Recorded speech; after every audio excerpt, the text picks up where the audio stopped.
Welcome to delta news. కూటమి ప్రభుత్వం అధికారంలోకి వచ్చాక ఏపీలో వివిధ రకాలైన సంక్షేమ పథకాలను అమలు చేస్తుంది.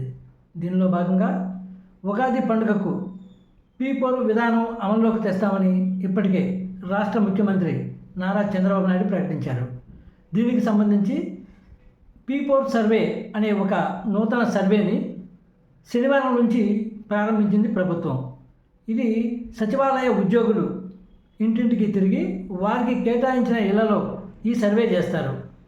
ఈ నెల 18 వరకు ఈ సర్వే చేయాల్సి ఉంది. అయితే రాష్ట్రంలో 16 జిల్లాల్లో ఈ సర్వే నడుస్తుంది. ఇప్పుడు ఈ సర్వేలో ఏమేమి ప్రశ్నలు ఉంటాయి, మనం దానికి ఎలా జవాబులు చెప్పాలి అనే అంశాన్ని మీకు నేను ఈ వీడియోలో వివరిస్తాను. మీరు ఇప్పటి వరకు మా ఛానల్ను సబ్స్క్రైబ్ చేసి ఉండకపోతే వెంటనే సబ్స్క్రైబ్ చేసుకోండి. అలాగే మీకు ఈ వీడియో నచ్చితే లైక్ చేయండి. ఈ P4 సర్వేలో సచివాలయ ఉద్యోగులు వారికి కేటాయించిన ఇళ్ళకి వెళ్ళి తొలుత ఆ ఇంట్లో ఉన్న వ్యక్తులు ఉన్నారా లేరా అనేది నమోదు చేస్తారు. ఇంట్లో ఉన్న వ్యక్తి యొక్క ఆధార్ నంబర్ తీసుకుని వాటికి నమోదు చేసి అలాగే ఫోన్ నంబర్కు ఒక OTP వస్తుంది. అలాగే మీరు ఈ సర్వేకి అనుమతిస్తున్నారా లేదా అనే వివరాలు కూడా ఇంటి యజమానిని అడిగి తెలుసుకుంటారు. ఇక మన ఫోన్ నంబర్కి OTPని పంపుతారు. మన OTPతో లాగిన్ అయి వివరాలు నమోదు చేస్తారు.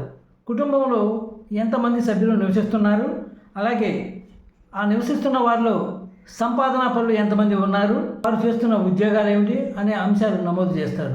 ప్రభుత్వ ఉద్యోగులు ఎవరైనా ఉన్నారా, కుటుంబ సభ్యుల్లో ఎవరైనా గడిచిన 2 సంవత్సరాలలో ఇన్కమ్ ట్యాక్స్ ఏమైనా చెల్లించారా అనే ప్రశ్నలతో పాటు వాళ్ళు ఏ రకమైన ఇంట్లో నివసిస్తున్నారు, డాబానా, పెంకుటిల్లా, రేకుల షెడ్డా, పూరిల్లా అనే వివరాలు కూడా యాప్లో నమోదు చేస్తారు. బ్యాంకు ఖాతా ఏమైనా ఉందా, ఉంటే దాని వివరాలు, అలాగే పట్టణాల్లో ఏమైనా ఆస్తులు ఉన్నాయా అనే అంశాలు కూడా అడిగి తెలుసుకుంటారు.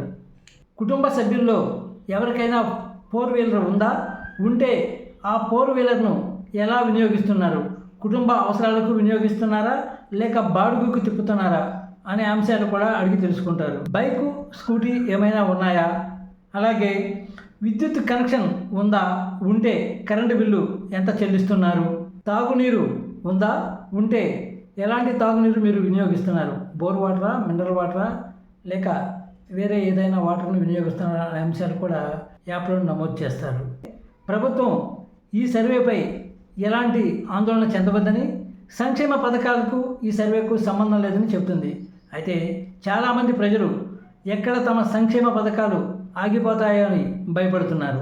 కానీ ప్రభుత్వ ఉద్దేశం ఏమిటంటే ఈ P4 సర్వే యొక్క మెయిన్ ఉద్దేశం సమాజంలో ఉన్న పేదల్లో అట్టడుగు స్థాయిలో ఉన్న 20% మంది పేదలను గుర్తించి వారికి వివిధ రకాల పథకాలు అందించి వారిని అభివృద్ధి చేయాలన్నదే ప్రభుత్వ ఉద్దేశంగా చెబుతుంది.